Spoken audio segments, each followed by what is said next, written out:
Namaste. Welcome again in my class.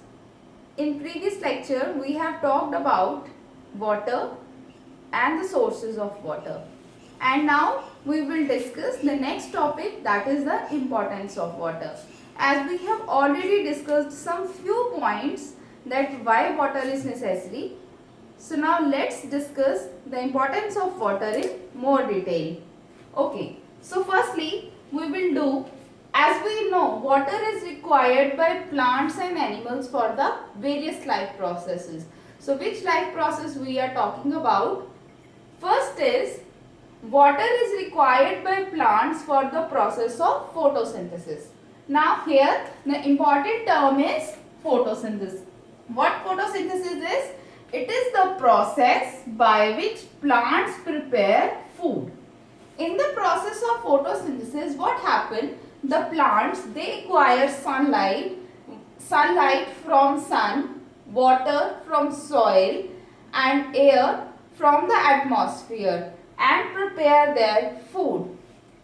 Next is, it is required by plants for the process of digestion. Okay, so in case of digestion in plants and animals both, water is necessary. Second is, water is required by plants for the germination of seed. Firstly, when the plants grow, what happens? The first step is germination of seed. It means the seeds are germinated. Without the presence of water, the seeds will not germinate. So it means water is necessary for the germination of seeds. After germination of seeds, what will happen? The plant will grow. So it means for the growth of plants, water is necessary. If you don't water the plants, what will happen? It means the plant will dry, or you can say the plant will die after few times. Next is, third point we are going to discuss, that water is required in animals. How in animals water is required? It makes up 70% of our blood. It means in our blood, how much amount of water is present?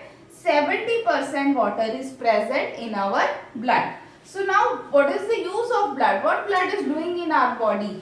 Blood helps in the transport of nutrients, gases and water. For the transportation of various nutrients that are required for us, and for the transportation of gases and for the transportation of water, blood is required. So blood is made up of water. Indirectly you can say that water is required for the transport of nutrients, gases and water.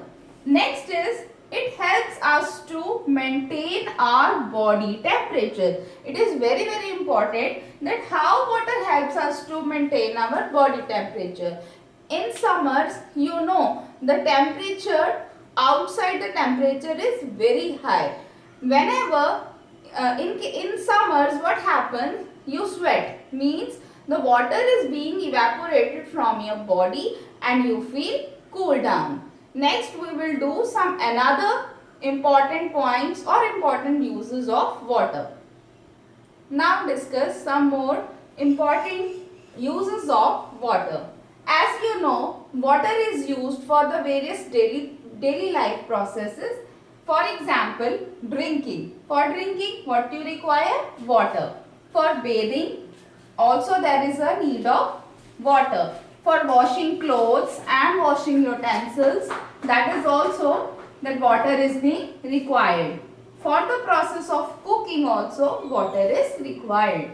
Cleaning the floor also, we need water. When we water the plants, for watering of plants, we require water. It means for our daily life processes, the water is very useful. Next is, the next use of water is for agriculture purpose, means for the cultivation of crops, or you can say that for growing crops. What is necessary? Water is necessary.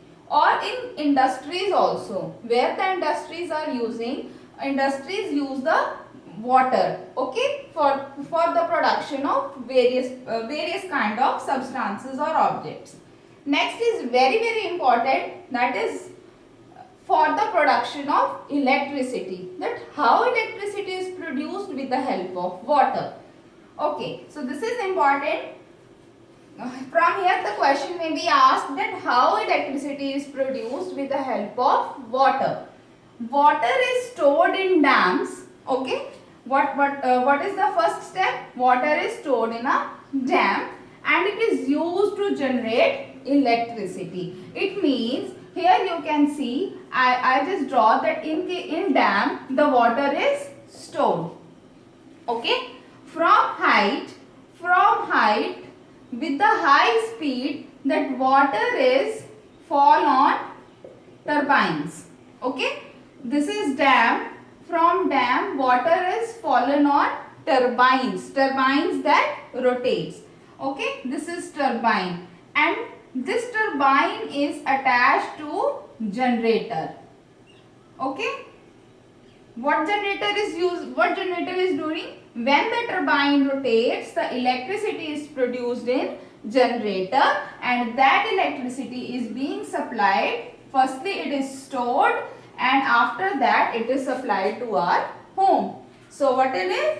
In this, water is stored in dam and it is used to generate electricity. Okay, the electricity generated by a water, it is known as hydroelectricity. This is the important term, note down, that it is known as hydroelectricity, and where it is produced, the plants where hydroelectricity is produced, it is known as hydroelectric. It is known as hydroelectric plants or hydroelectric power plants. Okay, I hope this point is clear to you. Next is water is used as a medium of transport. Means for going from one place to another, water is required. For example, ships, boats, submarines, they are also in water we use it as a medium of transport.